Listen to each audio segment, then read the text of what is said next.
We constantly hear stories about the Tofu-dreg project in China, a delicate construction embarrassment with whistleblowers reporting increasing cases. Back in 1998, Zhu Rongji, the former CCP prime minister, introduced the phrase Tofu-dreg when he described the flood dams as being as slim and penetrable as tofu dregs during a tour to the Yangtze River Dam. Fighting Tofu-dreg, the so-called Jerry Belt building, is not a simple task. Projects look bigger than they are. Today, the catastrophic scenario in southern China has touched millions of people in the critical consequence of the flood disaster. The problem of Tofu-dreg is a time bomb that takes on additional threats. There is strong evidence that this form of construction crime is connected with fatality and injury in China as a result of Tofu-dreg projects. The terrifying effect of corruption and death rates will be unbelievable if these Tofu-dreg buildings or structures collapse in the current flood disaster. Hello everyone, welcome to World of China, a channel to explore the blazing issues of China. In today's video, we're talking about Tofu-dreg project's collapse and why did it happen. So stay tuned with us and don't forget to hit the subscribe button.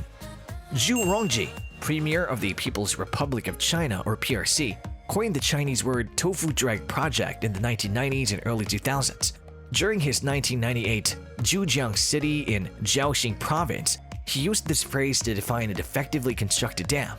In 2008, the Sichuan earthquake took the lives of an estimated 70,000 people. Many of them were school children who died under defectively constructed buildings when they collapsed during the disaster. Since then, China has used the phrase to describe any poorly constructed building or infrastructure.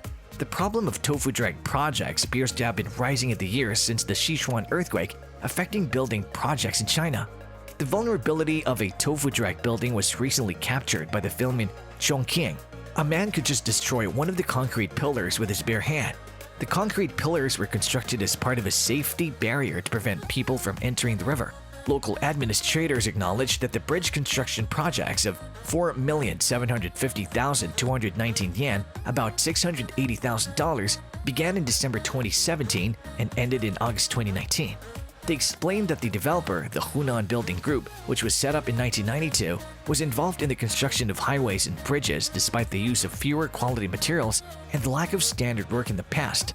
Ironically, the local bureaucrats authorized the structural strength, design, and proportion of this particular bridge once the main construction was completed.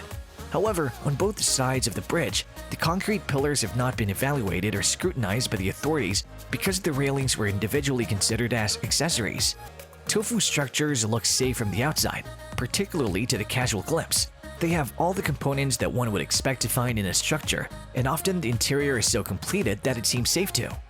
The style of building is not sound in its superstructure and base, and this could lead to major problems with earthquakes, floods, and fires, since the volatile building may collapse or be seriously damaged.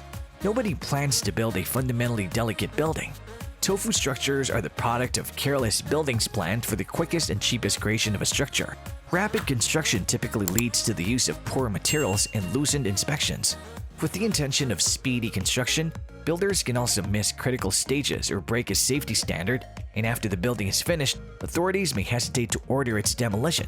Furthermore, the structural defects might be disguised from view, and tofu structures might be hard to identify. Besides being physically unsafe, tofu structures often have other concerns. They may lack basic safety measures such as fire escape, and many may have cabling or plumbing issues. In areas where people are expanding rapidly, people are often prepared to ignore concerns to have an overhead roof, and this choice can be disastrous if a building collapses or catches fire. Several eyebrows around the world have been raised by the huge earthquake damage in Sichuan in 2008, with criticism of Sichuan and Japan, which suffered multiple seismic events. However, structures in Japan are constructed considerably more closely, with strict regulations and checks that prevent such buildings from slipping through. Hence, the death rate in Japan is relatively small after earthquakes. Some critics were particularly concerned about the hasty building of the 2008 Summer Olympiad in Beijing, as the flow of humanity was predicted to pour on Beijing, and the faulty structure could trigger a tragic international tragedy. By raising the pressure to expose Tofu-dreg buildings to catastrophic building guarantees, it's a bit too late to count on CCP policy and propaganda for the building sector to fight corruption.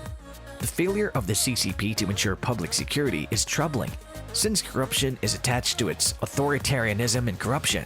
It's a complex problem caused by a lack of transparency, governance, and the CCP's mismanagement responsibility. In construction, the magnitude of corruption often threatens security that adversely affects human life and economic growth. China's people must wake up from the dark age of Tofu-dreg buildings. It's time for people to ask that the institutional history of corruption be reshaped at its source in both the CCP and the construction industries. There is a reason why the Tofu project discussion should be restarted. New measures have just arisen to address this problem. The General Administration for Quality Supervision, Inspection and Quarantine declared, following a State Council meeting on January 12th of this year, that it would establish blacklists of companies reported on quality issues and careless practices. This follows a move by the government of Shanghai last year, which announced new rules aimed at supporting the oversight of construction, including the registration of building managers and workers. Indeed, Shanghai initiated a big crackdown on building fraud in 2009, capturing around 2,000 persons from December 2010 to March 2011 for construction-related crimes. Interesting breakthroughs have also been made in the area of legal reform. The Tort Responsibility Law came into force on the 1st of July 2010 and confirms valid civil liability on contractors and developers for construction collapses. This would allow impacted parties to sue contractors and/or developers and would urge contractors to ensure that their buildings are safe. In the end, apart from the danger to human life, Tofu projects cause government credibility problems, eroding citizens' belief in government reliability and the creation of secure infrastructure. And the topic also offers a fascinating case study of central-local connections, as many of these problems occur locally. There are currently far too many counter reasons for rapid building, mainly at the municipal level for effective central response. Officials are paid for the extension and major infrastructure projects have the status of local governments. Sadly, further catastrophes such as those we have detailed will likely lead to sufficient political will to clean up and avoid so many of these future ventures. And finally, maybe someday we'll inquire, what is the value of human life in China? Well, that's all for today. Thanks for watching the video. Give this video a big thumbs up and let me know your thoughts in the comment box. For more exciting videos, subscribe to this channel and hit the bell icon for notifications. I'll be back with another exciting video soon. Till then, check out our channel for more exciting videos and stay tuned.